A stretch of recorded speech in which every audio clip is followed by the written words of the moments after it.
Hi, this is T.H. Calhoun, but you know, not really, it's him.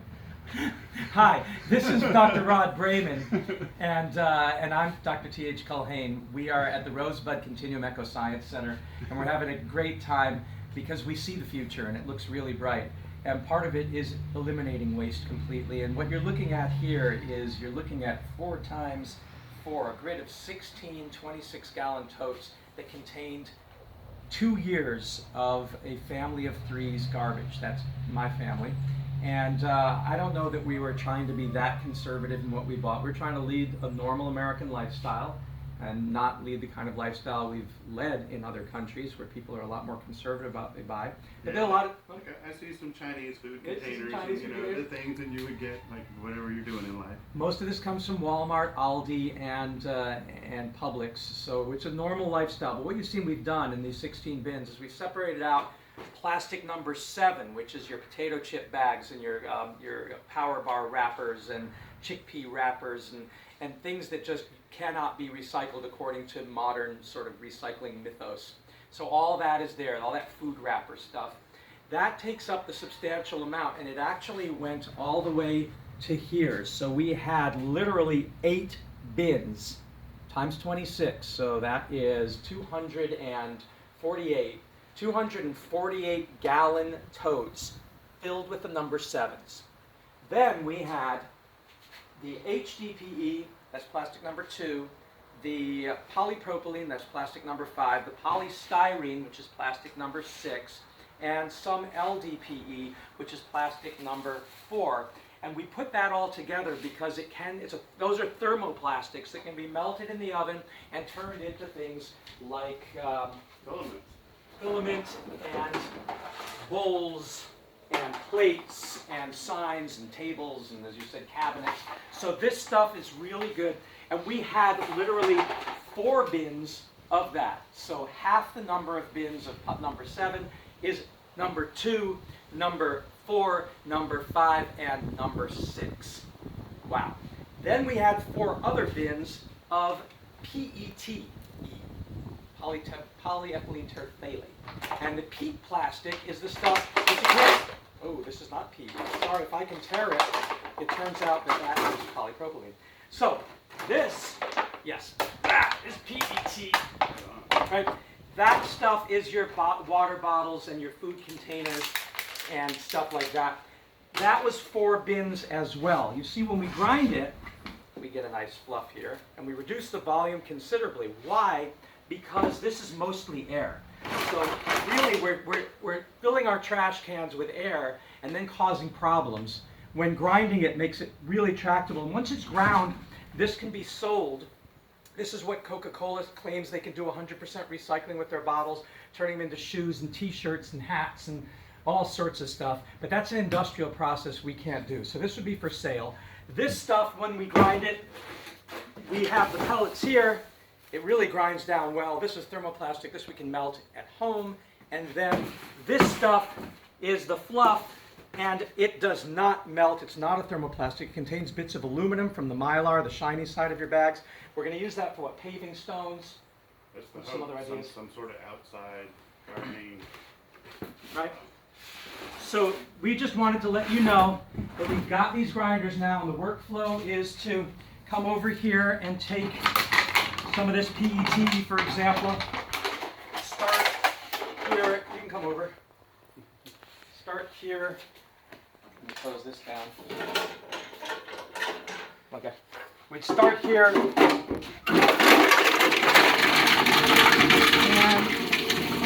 shred it down.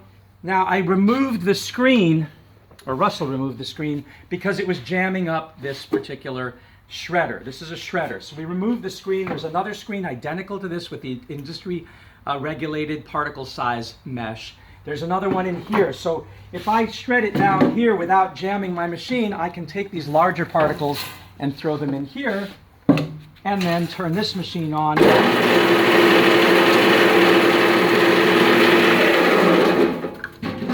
And now I have the regulated particle size.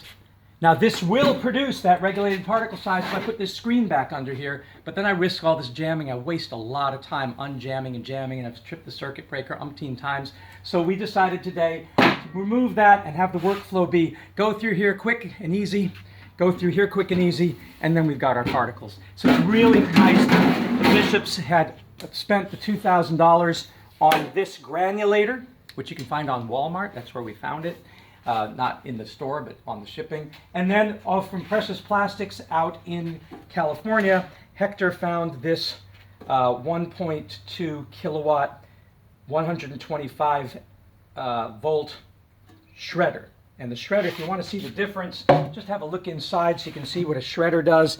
A shredder has these blades, teeth that rip into stuff, and I can actually throw something in there so you can see it happening. It's not. Let's try this time. Big old milk crate, which is big. So I'll try to get it down there. Squeeze it in. All right, now turn it on. Having a little trouble with the front of it. Here's my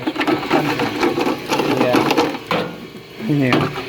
Don't try this at home, folks. All right, there you go. Oops, and it jams. Go back out. And there we go. Oops, jams again. So you do have to ride this either way a little bit.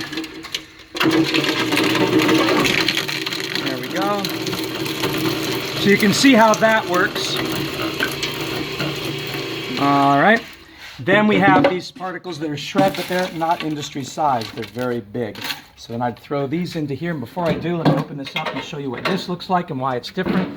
This has blades that are really chunky, and there's 9 of them in a triangular form, and it crushes. It does not tear like this. It doesn't go through and grab and tear. It just crunches it down, and then it makes them small enough to go through the mesh. So when I close this up like this, and don't go anywhere near that flywheel. And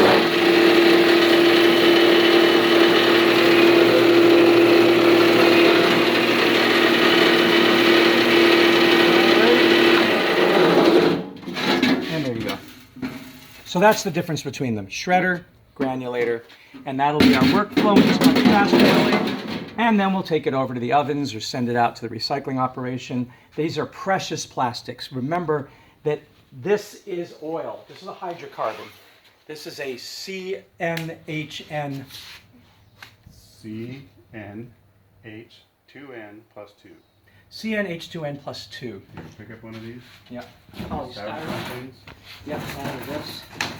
So I just want to so I judged at the International Science Fair, and one of the students there from Puerto Rico figured out that you could take all this styrofoam and mix it in with the concrete, and your concrete is a little better insulated, and your house would be 2.5 degrees Celsius cooler just because you made it out, and it would still be just as strong.